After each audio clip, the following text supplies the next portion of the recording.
আসসালামু আলাইকুম। আজকে কাঁঠালটা নিয়ে আসলাম। এই কাঁঠালটা রিজিকে কি আছে আমি জানি না, কিন্তু যখন আমি বাজারে গেলাম তখন ওনারা জিজ্ঞেস করছি কাঁঠালটা কি শক্ত হবে কোষগুলা, বলছেন না। তাই আমি বলছি যদি কোষ শক্ত না হয় তাহলে আমি এটা নিব না। তারপর আবার চিন্তা করলাম আমি এটাই নিব।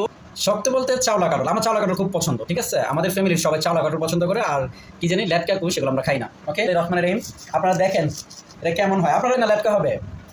বিসমিল্লাহির রহমানির রহিম। আল্লাহু আকবার, আল্লাহু আকবার, লা ইলাহা ইল্লাল্লাহু, আল্লাহু আকবার, আল্লাহ। আসসালামু আলাইকুম।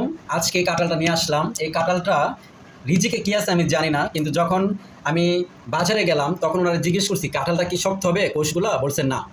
তাই আমি বলছি যদি কোষ শক্ত না হয় তাহলে আমি এটা নিব না। তারপর আবার চিন্তা করলাম আমি এটাই নিব। শক্ত বলতে চাওলা কাঁঠাল, আমার চাওলা কাঁঠাল খুব পছন্দ, ঠিক আছে। আমাদের ফ্যামিলির সবাই চাওলা কাঁঠাল পছন্দ করে, আর কি জানি লেটকা কুশ এগুলো আমরা খাই না। ওকে, রহমানির রহিম। আপনারা দেখেন এটা কেমন হয়। আপনারা না লেটকা হবে। বিসমিল্লাহ।